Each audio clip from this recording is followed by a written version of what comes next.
നമ്മളിന്ന് ബീഫ് കറി ഉണ്ടാക്കാൻ വേണ്ടി പോവാണ്. സുഗതൻ എന്നറിയപ്പെടുന്ന വേലുവെങ്കിലിന്റെ സ്പെഷ്യൽ ബീഫ് കറി. കാഴ്ചകളിലേക്ക് പോയാലോ? ഇതിന്റെ ചേരുവകൾ നമുക്ക് എന്തൊക്കെയാണെന്ന് നോക്കാം. ചെറിയ ഉള്ളി, പച്ചമുളക്, 2 സവാള, 2 തക്കാളി, കുറച്ച് ഇഞ്ചിയും പച്ചമുളകും വെളുത്തുള്ളിയുടെയും പേസ്റ്റ്. അപ്പൊ ഇത്രയുമാണ്. പിന്നെ കഴുകി വൃത്തിയാക്കിയ ബീഫ്. നമുക്ക് ഈ വെളിച്ചെണ്ണയിലോട്ട് ഇടാം. കട്ട് ചെയ്ത് വെച്ചിരിക്കുന്ന സവോള ഇതിനകത്ത് ഇടാം. തക്കാളി ഇടാം. ഈ വെളുത്തുള്ളി പച്ചമുളകിന്റെ പേസ്റ്റ് ഇടാം. പച്ചമുളക് ഇടാം. ചെറിയ ഉള്ളി ഇടാം.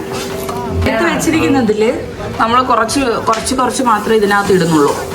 ഇനി നമുക്ക് മസാലകളാണ് നമ്മൾ ഇതിനകത്ത് ഇടാൻ വേണ്ടി പോണത്. മല്ലിപ്പൊടി, ടീസ്പൂൺ മുളക് പൊടി, കുറച്ച് മഞ്ഞപ്പൊടി, കുരുമുളക് പൊടി, ഗരം മസാല, ആവശ്യത്തിന് ഉപ്പ്.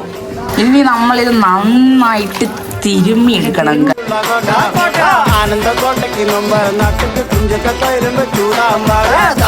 തിരുമ്മണം. ഈ വെളിച്ചെണ്ണയുടെ മണമൊക്കെ നമുക്ക് ഇങ്ങനെ തിരുമ്മുമ്പോൾ നമുക്ക് എടുക്കണം അല്ലേ? അതെ, ഇതാണ് വേലുവെങ്കിലെ സ്പെഷ്യൽ ബീഫ് കറി. നന്നായിട്ട് ഞവട്. വെള്ളം ഒഴിച്ചിട്ട് നമുക്കിതിനെ അടച്ചു വെച്ച് വേവിക്കാം. സ്പെഷ്യൽ നമുക്ക് ആ ചൂടായ ചട്ടിയിലോട്ട് കുറച്ച് വെളിച്ചെണ്ണ ഒഴിക്കാം.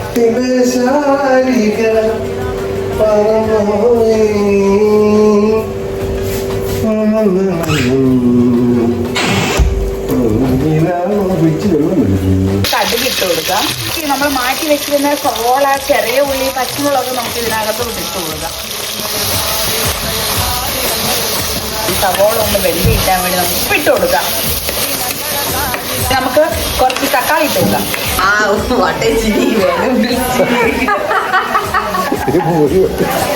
ടിപ്സ് പറയാനുണ്ടോ ബീഫ് കറി വെക്കുമ്പോ? ഇത് ഞങ്ങൾക്ക് തിന്നാനുള്ള, ഇത് ഞങ്ങൾക്ക് വീട്ടിലുള്ളവർക്ക് തിന്നാനുള്ള സാധനം. ഇതിനകത്ത് പ്രത്യേകിച്ച് ടിപ്പൊന്നും ഇല്ല. ഞങ്ങൾക്ക് തിന്നണം വായി വെച്ച്, അത്രേ ഉള്ളൂ. ഇനി നമുക്ക് അതിലോട്ട് നമ്മൾ മാറ്റി വെച്ചിരുന്ന ഇഞ്ചി, വെളുത്തുള്ളി, പച്ചമുളക് ചതച്ച് അതും കൂടി ഇതിനകത്ത് ഇട്ട് കൊടുക്കാം.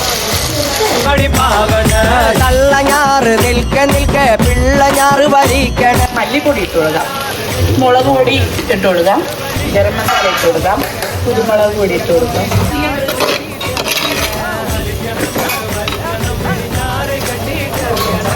നമ്മൾ നേരത്തെ വേവിച്ച് വെച്ചില്ലേ, 3 വിസിലടിച്ച് വേവിച്ച് അതിന്റെ ചാറ്, ബീഫിന്റെ ചാറ് നമുക്ക് മസാല കൂട്ടിലോട്ട് നമുക്ക് ഒഴിക്കാം. അതിനുശേഷം ബീഫൊക്കെ കൂടി നമുക്ക് ഇതിനകത്ത് ഇടാം. ചൂട് വെള്ളം കൂടി നമുക്ക് ഇതിനകത്ത് ഒഴിച്ചു കൊടുക്കാം. വേലുവെങ്കിലിന്റെ അസിസ്റ്റന്റ് വിജയന്തി. ഇനി നമുക്കിത് കുറച്ച് സമയത്തേക്ക് മൂടി വെച്ച് കഴിക്കും.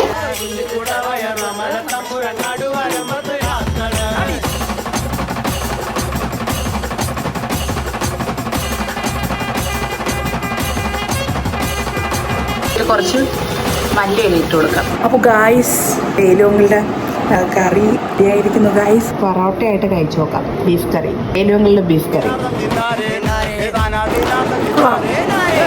വേറൊരു ടേസ്റ്റ് കൊള്ളാം. ഇത് ട്രൈ ചെയ്ത് നോക്കൂ ഗൈസ്.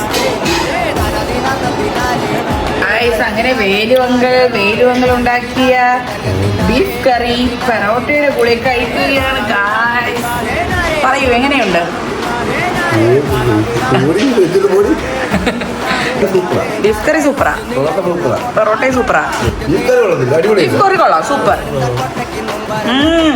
വലിയൊരു ഷെഫാകാനുള്ള കഴിവൊക്കെ ഉണ്ട്. വേലുവെങ്കിൽ സ്പെഷ്യൽ ബീഫ് കറി.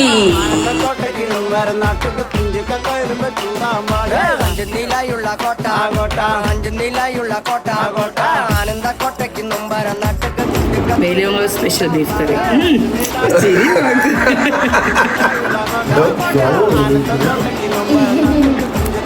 ഗൈസ്, നിങ്ങൾക്ക് വീഡിയോ ഇഷ്ടപ്പെട്ട് കഴിഞ്ഞാൽ ലൈക്ക് ചെയ്യുക, ഷെയർ ചെയ്യുക, സബ്സ്ക്രൈബ് ചെയ്യുക.